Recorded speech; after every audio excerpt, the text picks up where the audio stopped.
नहमदहु व नसल्ली अला रसूलिल करीम अम्मा बाद फ़अऊज़ु बिल्लाहि मिनश शैतानिर रजीम बिस्मिल्लाहिर रहमानिर रहीम रब्बिश्रह ली सदरी व यस्सिर ली अमरी वहलुल उक़दतम मिन लिसानी यफ़क़हू क़ौली। आयत नंबर 135 खां वठी 141 ताईं तर्जुमो। बिस्मिल्लाहिर रहमानिर रहीम।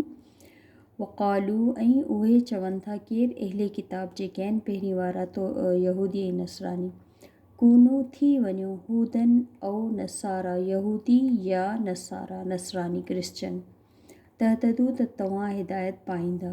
कुल इन्हनि खे चओ बल्कि मिलत इब्राहीम हनीफ़ा, बल्कि असां त जेके आहियूं मिलत इब्राहीम यानी दीन जेको इब्राहीम जो दीन हो, जेको यकसू हो, असां त उन खे मञियो आहे, असां त उन जी पैरवी करण वारा आहियूं। वमा ऐं न कान हो मिनल मुशरिकीन, मुशरिकन या शिरक करण वारनि मां, यानी इन्हनि खे ॿुधाए छॾियो असां त इब्राहीम अलैहिस्सलाम जे दीन जा फॉलोवर आहियूं, उन जी पैरवी कयूं था जेको यकसू हो, ऐं असीं जेको न हो मुशरिकीन मां। क़ूलू उन्हनि खे इहो ॿुधाए छॾियो, चओ आमन्ना असां ईमान आंदो बिल्लाही अल्लाह ते, वमा उनज़िल इलैना जेको हुन नाज़िल कयो असांजी तरफ़ यानी क़ुरान मजीद, वमा ऐं जेको कुझु उनज़िल हुन नाज़िल कयो इला इब्राहीम व इस्माईल यानी जेके सहीफ़ा हज़रत इब्राहीम जी तरफ़, इस्माईल ऐं इसहाक़ ऐं याक़ूब वल असबाती ऐं औलाद उन जी औलाद जी तरफ़ आया। वमा ऐं जेको कुझु ऊतीअ ॾिना विया मूसा व ईसा, मूसा ऐं ईसा अलैहिस्सलाम, वमा ऐं जेको कुझु ऊतीअ ॾिना विया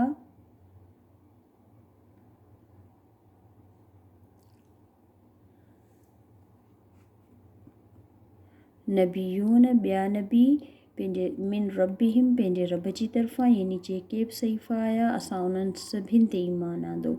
ला न नुफ़रिक़ु असां तफ़रीक़ कयूं था या फ़र्क़ु सम्झूं था बैन विच में अहद मिनहुम कंहिं बि हिक में इन्हनि सभिनि मां, यानी असीं कंहिं में फ़र्क़ु नथा कयूं।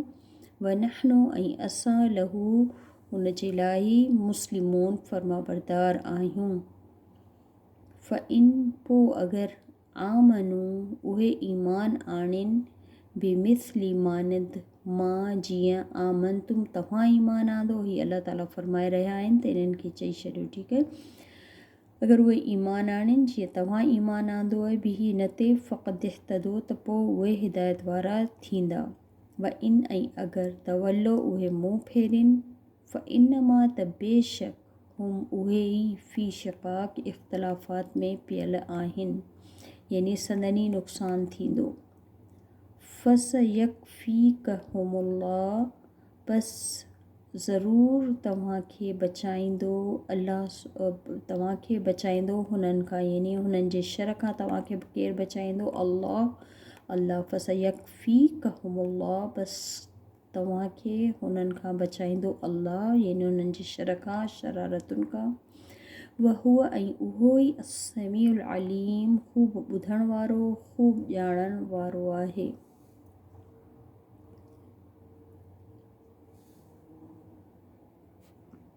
सिबग़तल्लाह रंग अल्लाह जो, यानी अल्लाह जे दीन, अल्लाह जो दीन।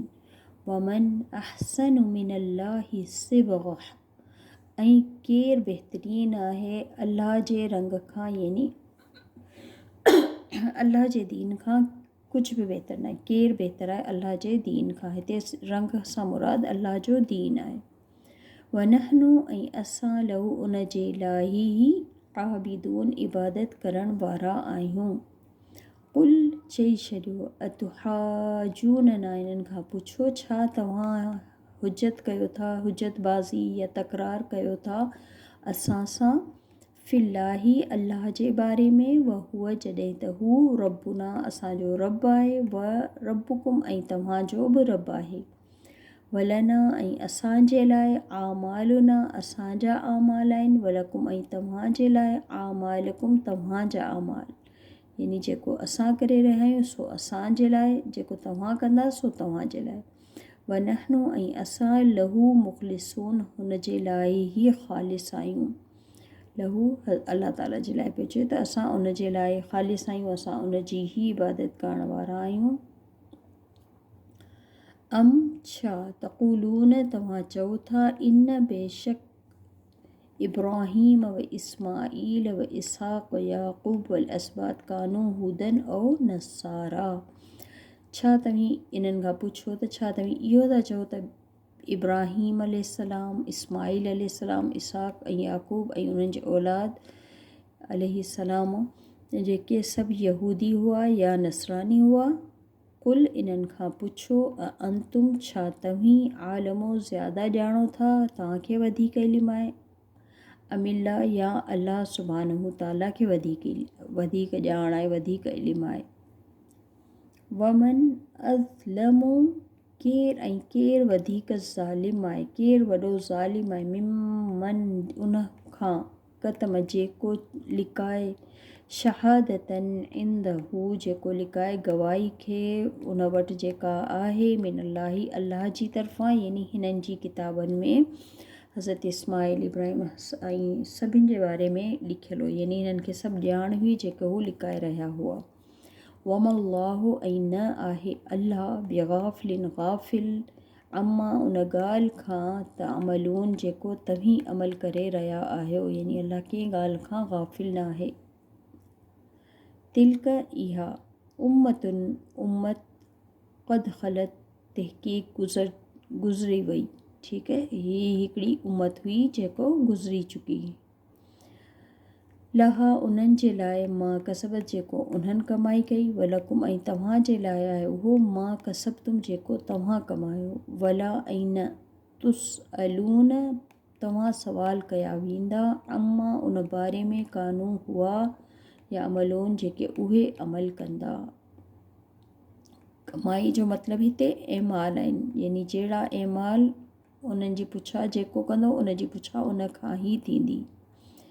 केर बि कंहिंजे लाइ ज़िमेदार न आहे, हर को पंहिंजे एमालनि जो पाण जवाबदार आहे। सुब्हानक अल्लाहुम्मा व बिहम्दिक अशहदु अन ला इलाहा इल्ला अंत अस्तगफिरुक व अतूबु इलैक। अस्सलामु अलैकुम व रहमतुल्लाहि व बरकातहू।